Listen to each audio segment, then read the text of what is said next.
بسم اللہ الرحمن الرحیم یا ایہا الذین آمنوا اتقوا اللہ ولتنظر نفس ما قدمت لغد واتقوا اللہ ان اللہ خبیر بما تعملون۔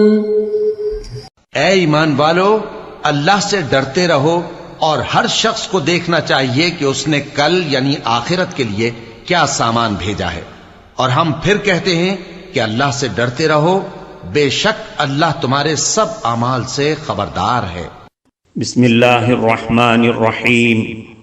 الحمد للہ رب العالمین، والصلاة والسلام على اشرف الانبیاء والمرسلین وعلى آلہ واصحابہ اجمعین ومن تبعہم باحسان الى یوم الدین۔ قابل صد احترام حضرات شائقین و شائقات سچا پیغام، السلام علیکم ورحمۃ اللہ وبرکاتہ۔ آج کی محفل میراث النبی کے نورانی پروگرام میں آپ کا استقبال ہے۔ اہلا و سہلا مرحبا۔ ہم آپ تمام حضرات و مستورات کا خیر مقدم کرتے ہیں۔ محترم حضرات و خواتین، تعلیم کا آغاز ہو رہا ہے۔ سب سے پہلے آداب تعلیم کا لحاظ کرتے ہوئے تعلیم کی طرف متوجہ ہو جائیں۔ پورے دھیان سے سننا، عمل کی نیت سے سننا اور تبلیغ کی نیت سے سننا، یعنی سنی ہوئی باتیں دوسروں تک پہنچانے کے جذبے سے سننا۔ چند خاص آداب تعلیم ہیں، امید ہے کہ آپ حضرات ان آداب کا ضرور خیال رکھیں گے۔ جزاکم اللہ۔ بسم اللہ الرحمن الرحیم۔ حضرت عبداللہ بن مسعود رضی اللہ عنہ سے روایت ہے کہ رسول اکرم صلی اللہ علیہ وسلم جب پہلی 2 رکعتوں پر بیٹھتے تھے، یعنی قاعدہ اولیٰ فرماتے تھے، تو آپ صلی اللہ علیہ وسلم اتنی جلدی کرتے تھے جیسا کہ آپ صلی اللہ علیہ وسلم تپتے ہوئے پتھروں پر بیٹھے ہیں، یہاں تک کہ تیسری رکعت کے لیے کھڑے ہو جاتے تھے۔ حضور صلی اللہ علیہ وسلم کے اس دوامی طرز عمل سے یہ سمجھا گیا کہ قاعدہ اولیٰ میں صرف تشہد پڑھ کر جلدی سے کھڑا ہو جانا چاہیے۔ حضرت عبداللہ بن مسعود رضی اللہ عنہ سے روایت ہے کہ رسول اکرم صلی اللہ علیہ وسلم نے اس حالت میں کہ میرا ہاتھ آپ صلی اللہ علیہ وسلم کے دونوں ہاتھوں کے درمیان تھا، مجھے تشہد تعلیم فرمایا، تشہد سکھایا، جس طرح کہ آپ صلی اللہ علیہ وسلم قرآن مجید کی صورتیں تعلیم فرماتے تھے۔ آپ صلی اللہ علیہ وسلم نے مجھے تلقین فرمائی، التحیات للہ والصلوات والطیبات، السلام علیک ایہا النبی ورحمۃ اللہ وبرکاتہ، السلام علینا وعلی عباد اللہ الصالحین، اشہد ان لا الہ الا اللہ واشہد ان محمدا عبدہ ورسولہ۔ حضرت کعب ابن عجزہ رضی اللہ عنہ جو اصحاب بیعت رضوان میں سے ہیں، روایت کرتے ہیں کہ ہم نے نبی کریم صلی اللہ علیہ وسلم سے سوال کرتے ہوئے عرض کیا کہ اللہ تعالیٰ نے ہم کو یہ بتلا دیا کہ ہم آپ کی خدمت میں سلام کس طرح عرض کیا کریں، یعنی اللہ تعالیٰ کی طرف سے آپ نے ہم کو بتلا دیا ہے کہ ہم تشہد میں السلام علیک ایہا النبی ورحمۃ اللہ وبرکاتہ کہہ کر آپ پر سلام بھیجا کریں۔ اب آپ ہمیں یہ بھی بتلا دیجئے کہ ہم آپ پر درود کیسے بھیجا کریں۔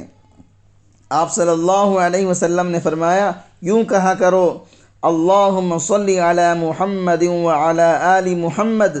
کما صلیت علی ابراہیم وعلی آل ابراہیم انک حمید مجید، اللہم بارک علی محمد وعلی آل محمد کما بارکت علی ابراہیم وعلی آل ابراہیم انک حمید مجید۔ حضرت ابوبکر صدیق رضی اللہ عنہ سے روایت ہے کہ میں نے نبی کریم صلی اللہ علیہ وسلم سے عرض کیا، اے اللہ کے نبی، مجھے کوئی ایسی دعا سکھا دیجئے جو میں اپنی نماز میں مانگا کروں۔ تو آپ صلی اللہ علیہ وسلم نے ارشاد فرمایا، یوں عرض کیا کرو، اللہم انی ظلمت نفسی ظلما کثیرا ولا یغفر الذنوب الا انت فاغفر لی مغفرة من عندک وارحمنی انک انت الغفور الرحیم۔ حضرت علی رضی اللہ عنہ سے روایت ہے کہ نبی کریم صلی اللہ علیہ وسلم نے فرمایا، طہارت یعنی وضو نماز کی کنجی ہے، اور اس کی تحریمہ اللہ اکبر کہنا ہے، اور اس کی بندشیں کھولنے کا ذریعہ السلام علیکم ورحمۃ اللہ کہنا ہے۔ اس حدیث میں نماز کے بارے میں 3 باتیں فرمائی گئی ہیں۔ اول یہ کہ نماز جو بارگاہ خداوندی کی خاص حاضری ہے، طہارت اور باوضو ہونا اس کی کنجی یعنی اس کی مقدم شرط ہے۔ اس کے بغیر کسی کے لیے اس بارگاہ کا دروازہ نہیں کھل سکتا۔ دوسرے یہ کہ نماز کا افتتاحی کلمہ لفظ اللہ اکبر ہے، اس کے کہتے ہی نماز والی ساری پابندیاں عائد ہو جاتی ہیں، مثلا کھانا پینا، کسی سے بات چیت کرنا جیسے کام جن کی اجازت تھی وہ بھی ختم، نماز تک کے لیے حرام ہو جاتے ہیں، اسی لیے اس کو تکبیر تحریمہ کہتے ہیں۔ تیسری بات یہ فرمائی گئی ہے کہ نماز کا اختتامی کلمہ جس کے کہنے کے بعد نماز والی ساری پابندیاں ختم ہو جاتی ہیں، جو جائز اور مباح چیزیں تکبیر تحریمہ کہنے کے بعد اس کے لیے ناجائز اور حرام ہو گئی تھیں، وہ سب حلال ہو جاتی ہیں۔ وہ کلمہ السلام علیکم ورحمۃ اللہ ہے۔ حضرت سعد بن ابی وقاص رضی اللہ عنہ سے روایت ہے کہ میں نے نبی کریم صلی اللہ علیہ وسلم کو خود دیکھا تھا کہ آپ صلی اللہ علیہ وسلم سلام پھیرتے وقت داہنی جانب اور بائیں جانب رخ فرماتے تھے، اور چہرہ مبارک کو داہنی جانب اور بائیں جانب اتنا پھیرتے تھے کہ ہم رخسار مبارک کی سفیدی دیکھ لیتے تھے۔ حضرت ابو امامہ باہلی رضی اللہ عنہ سے روایت ہے کہ رسول اکرم صلی اللہ علیہ وسلم سے پوچھا گیا کہ حضرت کون سی دعا زیادہ سنی جاتی ہے، یعنی کس وقت کی دعا زیادہ قبول ہوتی ہے؟ آپ صلی اللہ علیہ وسلم نے فرمایا، آخری رات کے درمیان یعنی رات کے آخری حصے میں جو تہجد کا وقت ہے، اور فرض نمازوں کے بعد کی دعا۔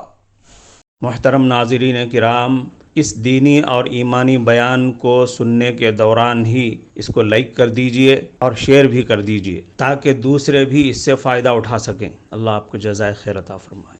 حضرت معاذ بن جبل رضی اللہ عنہ سے روایت ہے کہ رسول اکرم صلی اللہ علیہ وسلم نے میرا ہاتھ پکڑ کر مجھ سے فرمایا، اے معاذ، مجھے تجھ سے محبت ہے۔ میں نے عرض کیا، اے اللہ کے رسول، مجھے بھی آپ سے محبت ہے۔ تو آپ صلی اللہ علیہ وسلم نے فرمایا، اس محبت کی بنا پر میں تجھ سے کہتا ہوں، ہر نماز کے بعد اللہ تعالیٰ سے یہ دعا ضرور کیا کرو اور کبھی اسے نہ چھوڑو، ربی اعنی علی ذکرک و شکرک و حسن عبادتک، اے پروردگار میری مدد فرما اور مجھے توفیق دے اپنے ذکر کی، اپنے شکر کی اور اپنی اچھی عبادت کی۔ حضرت ثوبان رضی اللہ عنہ سے روایت ہے کہ نبی کریم صلی اللہ علیہ وسلم جب نماز سے فارغ ہوتے تو 3 مرتبہ کلمہ استغفار پڑھتے اور اللہ تعالیٰ سے مغفرت مانگتے، اس کے بعد کہتے، اللہم انت السلام ومنک السلام تبارکت یا ذا الجلال والاکرام۔ حضرت ثوبان رضی اللہ عنہ کی اس حدیث سے معلوم ہوا کہ رسول اکرم صلی اللہ علیہ وسلم کا معمول تھا نماز سے فارغ ہونے یعنی سلام پھیرنے کے بعد متصلاً پہلے 3 مرتبہ استغفار کرتے تھے، یعنی اللہ تعالیٰ کے حضور میں عرض کرتے تھے، استغفر اللہ استغفر اللہ استغفر اللہ۔ یہ دراصل کمال عبدیت ہے کہ نماز جیسی عبادت کے بعد بھی اپنے کو قصور اور حقی عبادت ادا کرنے سے قاصر اور عاجز سمجھتے ہوئے اللہ تعالیٰ سے معافی اور بخشش مانگی جائے۔ اس حدیث میں استغفار کے بعد جو چھوٹی سی دعا حضرت ثوبان رضی اللہ عنہ نے رسول اکرم صلی اللہ علیہ وسلم سے نقل کی ہے، صحیح روایات میں وہ صرف اتنی ہی وارد ہوئی ہے،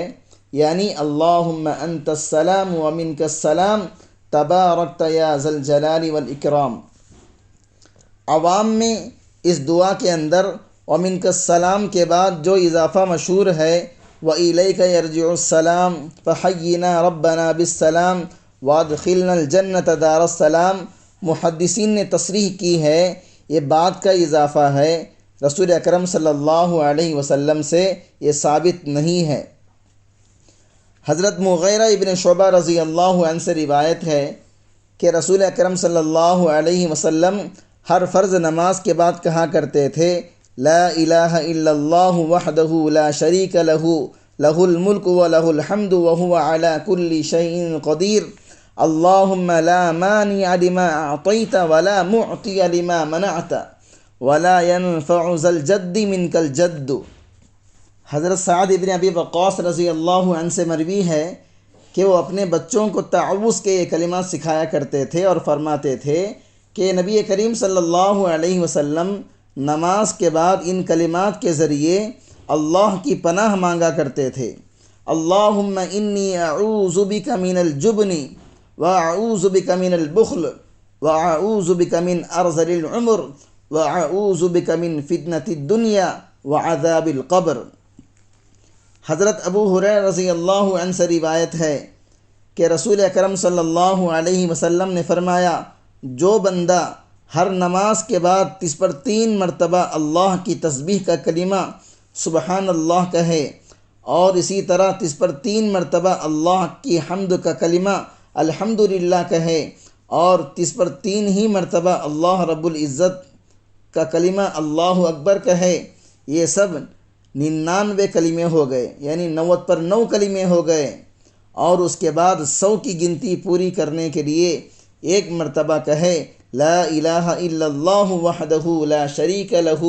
لہ الملک ولہ الحمد وہو علی کل شیء قدیر، تو اس کی تمام غلطیاں معاف کر دی جائیں گی اگرچہ وہ اپنی کثرت میں سمندر کے کف کے برابر ہوں۔ کفارہ مجلس کی دعا پڑھ لیجئے، سبحانک اللہم و بحمدک